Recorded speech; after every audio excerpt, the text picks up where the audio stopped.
नमस्कार मंडळी, जय शिवराय. कशा आहात तुम्ही सगळे? मजेत ना? मजेत असायला पाहिजे. तर आपल्या क्यूट शिवराज या चॅनलवरती, यूट्यूब चॅनलवर स्वागत आहे. आणि आपल्या एक नवीन व्हिडिओमध्ये आपले स्वागत आहे. तर आज मी तुम्हाला दाखवणार आहे रेसिपी. आपल्या कसली रेसिपी दाखवणार तर आपण पुढे बघूया. आलेले आहे आणि माझ्या इथे बसलेले आहे, दाखवले जायला. आणि आईने गावावरून हे झाडाचं काय आणलेलं, आमच्याकडे लोद बोलतात, लोद. तर ह्याची मी आज तुम्हाला रेसिपी दाखवणार आहे. चला बघूया आपण. तर आज मी रेसिपी दाखवणार आहे वेगळ्या स्टाईलची. आमच्या गावाला भेटते असं झाडाचं. पावसाळ्यामध्ये एकदाच होती ह्याची रेसिपी. पावसाळा चालू झाला का एकदाच भेटते. आणि ह्याची तुम्हाला मी रेसिपी दाखवणार आहे. आणि याला काय बोलतात ग? लोट बोलतात. गावाला होते ना? गावावरून ही एकदाच पावसाळ्याच होतो.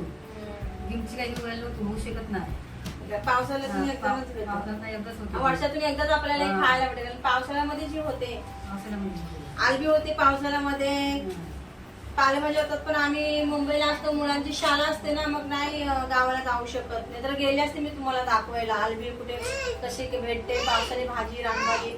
पण मुलांची शाळा आहे म्हणून मी गावी नाही गेली. आता ही अशीच मी तुम्हाला रेसिपी दाखवेन. ज्यावेळी गावाला जाणार तर तुम्हाला गावचे व्हिडिओ दाखवेन, आणि मुंबईमध्ये असेल तर मुंबईचे व्हिडिओ दाखवेन. तर आपण ही याची रेसिपी बघायची. आई पहिल्याला काय करायला लागेल? सोलायची, अच्छा, सोळायची. त्याच्यावरची साल काढायची आणि असे तुकडे तुकडे करायचे. तुकडं करायचं. नंतर तिला कापायची बारीक. आणि नंतर आपण पाणी सुकलाय लोकीचा 2 दिवस म्हणजे अशी कापायची आणि अशीच ठेवायची 2 दिवस. तर लगेच पण बनवता येते. लगेच बनवता नाही ते काय. पाणी गरम पाणी मध्ये उकळत टाकायची, साफ पिलायची. नंतर याची तांदळामध्ये वाटायला.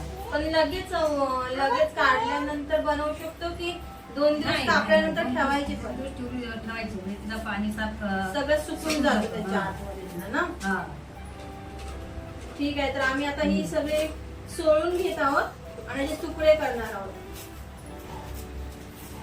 करत आहे आणि आई या लोथीला बोलते ना, ते तुकडे करत आहे. मंडळी, हा आहे ना, ते वरची साल काढून एवढी साल निघते, अशी साल निघते. ही घ्यायची नसते, फेकून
पण पाणी नाही घ्यायचं कारण थोडी खाज पण येते ना, त्याच्यामुळे असं पिळून काढायचं पाणी.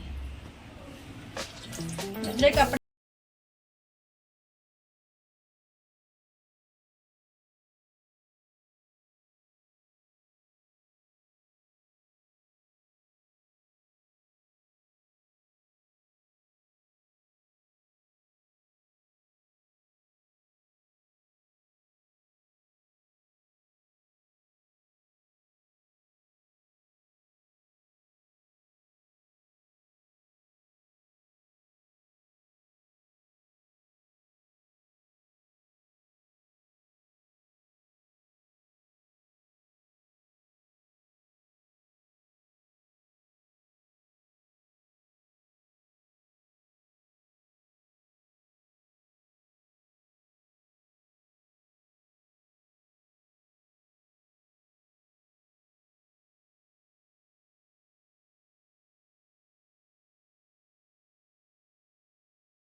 थोडं दूध टाकलं, थोडस टाकायचं 1 वाटेप्रमाणे.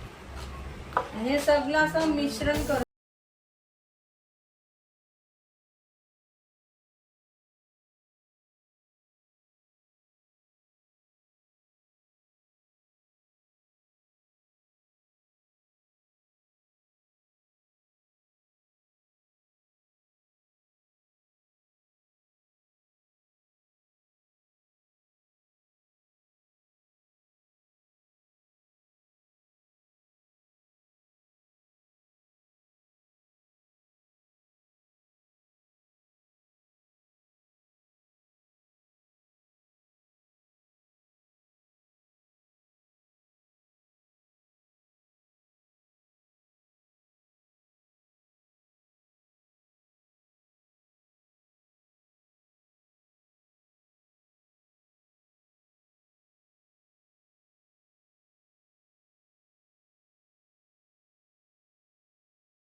ह्या व्हिडिओमध्ये म्हणजे माझी आई आहे ना, ती गावावरून आलेली होती आणि तिने एक असं झाडाचा प्रकार आहे, त्याला आमच्याकडे कोकणामध्ये लोध बोलतात. ते लोध आणले होते, त्याची एक तुम्हाला मी रेसिपी शेअर केलेली आहे. तर तुम्हाला ती आवडलं असेल ना, लाईक करा, शेअर करा, सबस्क्राईब करा आणि बेल